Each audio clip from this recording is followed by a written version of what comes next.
Good afternoon. I want to thank everybody who joins us. My name is Oleksandr, and it's my pleasure to see all of you here in the Ukraine Media Center of Ukrinform. Today is day 527 of the full-scale invasion of our homeland by Russian aggressor.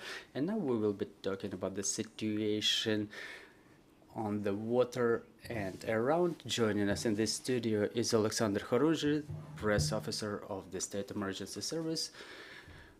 Good afternoon, Mr. Oleksandr. Good afternoon, glory to Ukraine. Good afternoon, glory to the heroes. Mr. Oleksandr, what's the situation? We realize is the last month of summer, but at the same time we can talk about the typical problems on the water. What is the behavior of the people? Do they take it with understanding? I mean, the restrictions existing today, or do you document any violations? Well, first of all, we document the growth of the deaths on water comparing to the last year. It has increased at least 20%. For the time being, we've documented 640 people who died, including 60 children. It's about 20-23% more than last year. People neglect the elementary safety rules of on the water they bathe where it's restricted, and they pose themselves into danger. I'll give you a couple of examples. In Chernihiv and Odessa regions, for example, in Chernihiv region, on the 7th of June, we got information about two girls born 2008 went to the Snar riverbank for recreation and have never came back. 35 personnel, including 14 divers, were involved in the operation, and they found the bodies of the girls who drowned in that river, in that beach.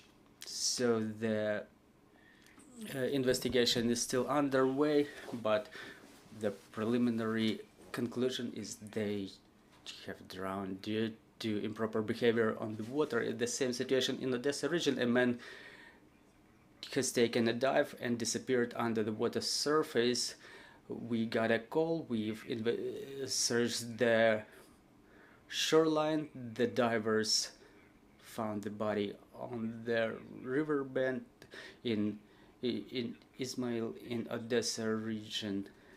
Then two adolescents started drowning, and one of them was rescued. Well, it just happened so that a driver of one of the firefighting units has taken a dive to pull one of the adolescents from under the water, and another one has never surfaced, and only our divers pulled up his body later on. In the beach of Arcadia in Odessa, a search section of divers were searching for an adolescent born 2007 who was staying in the seashore during the storm and was washed down to the sea by an intense wave. People neglect sometimes the storm warnings. Our rescue team searched about 2,500 square meters of equator. The body of an adolescent was never found, and the works are still underway. So those are the cases when people neglect the basic safety rules. They don't explain to their children how to act on the water and around, and such behavior may cost lives. So what do you relate such cases to? Maybe we started talking less to our children about how to behave on the water and around during the war. No, we explain a lot of things to the people. It may be related, to the weather conditions, and sometimes people get used to the dangerous situations. People get used to the air raid alert signals. They don't properly react to the threats, and I think that it's a mental component that gets activated here. And in accordance to the orders and decrees of the local government in Zaporizhia, Kherson, and Mykolaiv regions, the bathing season was not started. But look at the beaches in Odessa. People go out there regardless the warnings of the rescue services and the national police officers, and they continue bathing. Why is it dangerous there? Because there's another component added there, the component of mine safety related to the detonation of Kakhovka Dam, for example, and yet another thing is the sea mines that can be washed ashore, which may pose a threat as well. I mean, the threat of the explosive devices generally all across Ukraine.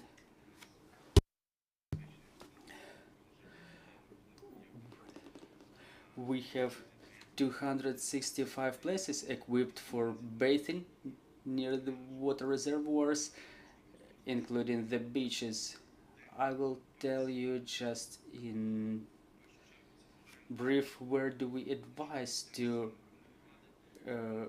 spend time on water. So such beaches should be equipped with the rescue pods so that necessary support and help can be provided in a timely manner. Also, the water samples should have been tested by certain agencies. Those beaches should have no differences of heights as or depth as people enter the waters. So there is a set of requirements for the beaches where people may stay under the supervision of the rescuers. But the situation is such that obviously we cannot equip all of the beaches all around the country with the rescue pods. There are some ponds and lakes in the villages. People based there, people have constitutional right, constitutional freedom to spend time there, but we just try to explain it to them. Don't bathe where you don't know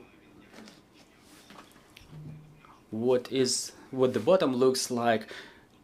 So try to avoid the underwater currents, the drastic difference of depth and something like that. In this case, I want to urge the people to adhere to the basic advice. Don't swim closer to the small vessels. Don't swim across the buoy line. Don't climb up on the buoys. Don't use the rescue means for other uses than rescue. Don't dive in the places where the bottom, river bottoms or sea bottom is unknown, where the depth is unknown. Don't use alcoholic beverages while recreating on the water, because people lose the sense of danger and it plays an evil joke on them then. People unfortunately just drown. Don't organize the games related to diving and capturing of those diving. You know, sometimes children play such games, sometimes even the adults, and it may result in some dangerous situations. Don't make false alert signals, like you may see such people who cry for help as if they're drowning, so people may not take those signals serious. After all, also don't pose children in danger. There is a huge statistics about the drowned children. We've launched a campaign with UNICEF. We continue reiterating this, but the factor of leaving children without supervision is playing a significant role, which results unfortunately in sorrow for the families. Don't use, or we don't recommend to use the rafts or tire cameras, so we don't, you know, especially specifically where it's windy, because you can be driven away from the shore. Also, don't use any vehicles without specific fences around the shores. So those are the main advice we want to focus everybody's attention, and we would like to urge everybody to adhere to that advice. Mr. Oleksandr, regarding the mine safety on the water, we've seen cases even in Turkey when the mines are washed ashore over there. So since the moment of the terroristic act in the Kakhovka Dam, do we have such cases increasing? Do you have any statistics of such dangerous finds in our shores? Well, such cases are not so numerous, but they happen, and in cases when you see some unidentified or suspicious object, well, you remember the case a person has found something on the riverbank. They thought it's a gas bottle or something like that and decided to take it home, but it turned out to be a river mine. So should such cases occur, don't touch it, call 101. Unfortunately, we know such cases when people get detonated on those explosive devices. There are numerous cases like that. I would say they are relatively numerous. So, but they happen, so please exercise extreme caution.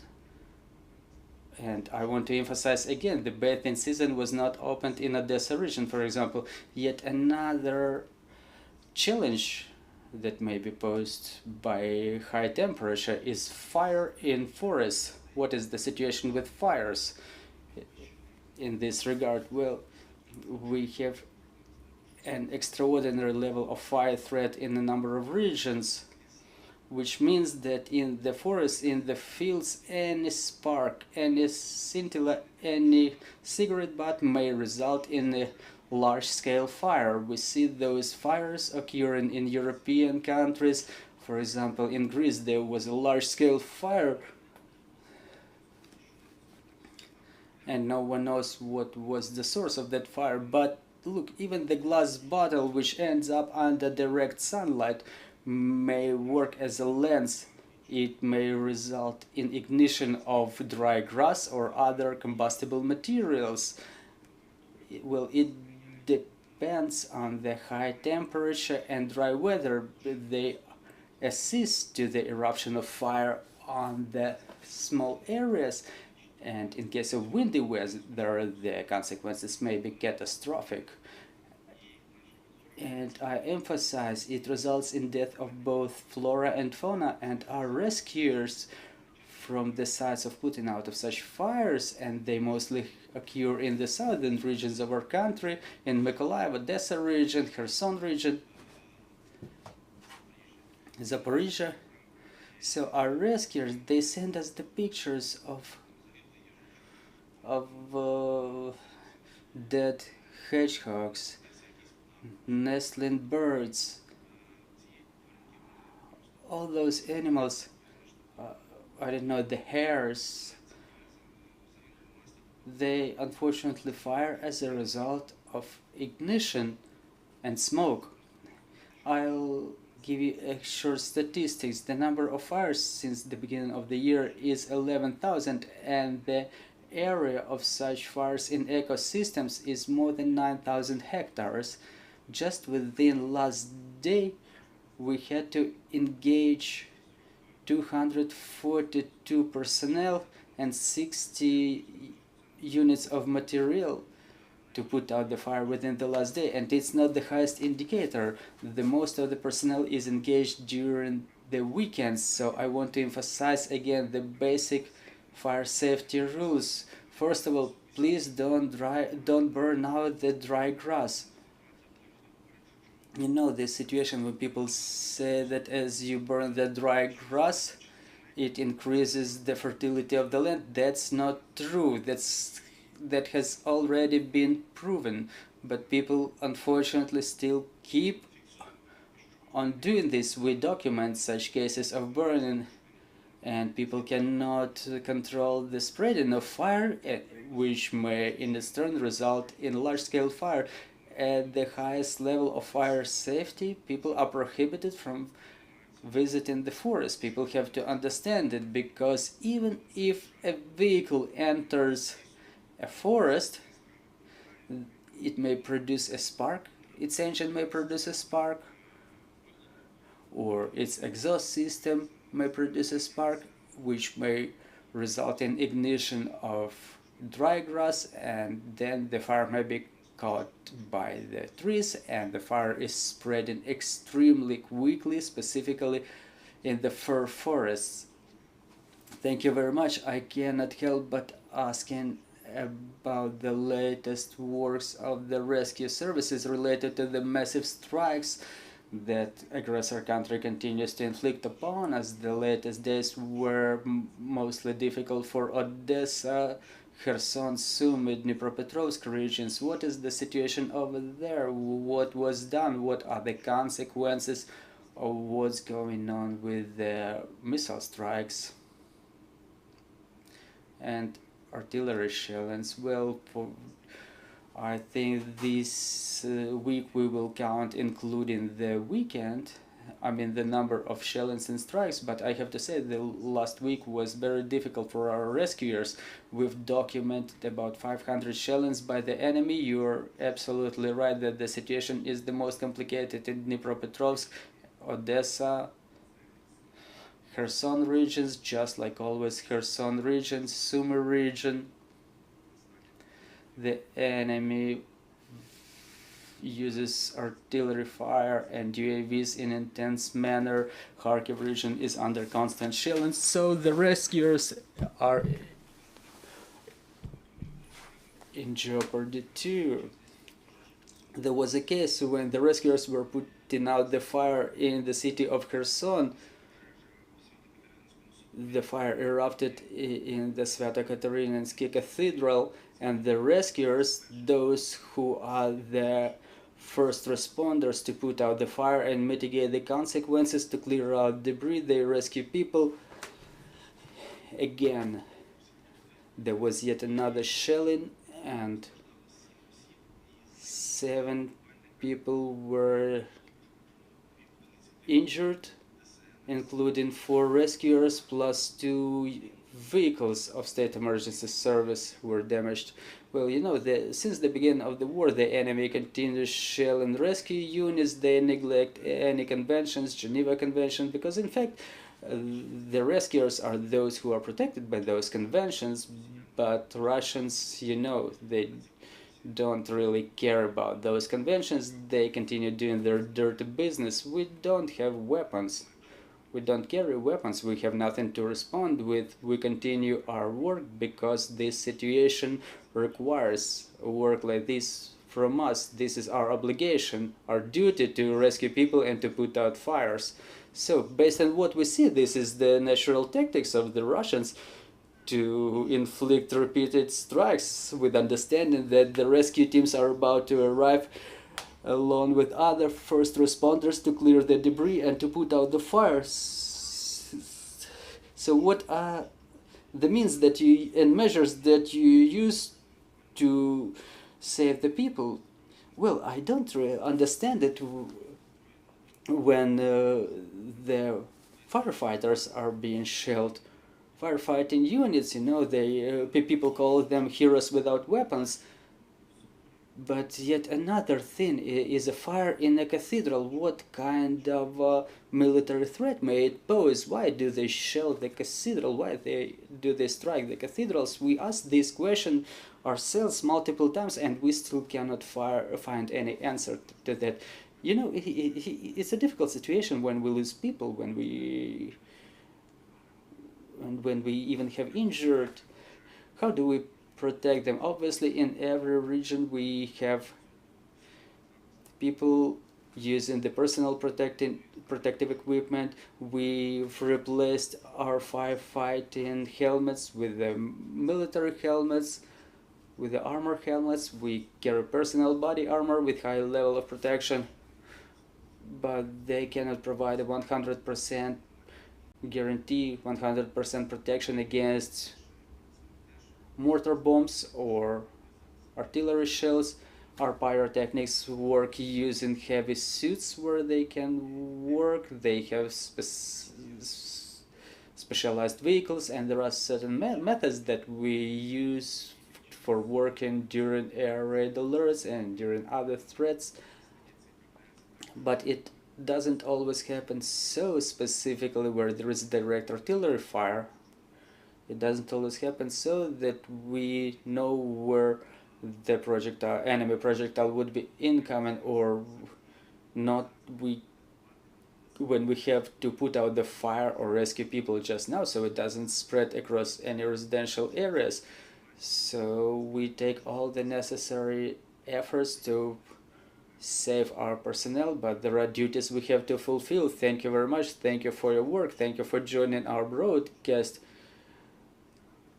We wish those injured to recuperate as soon as possible, and we continue working together for our victory. We want to thank our armed forces and all of our security and defense forces for this opportunity to hold events like this. Glory to Ukraine. Glory to the heroes. Thank you.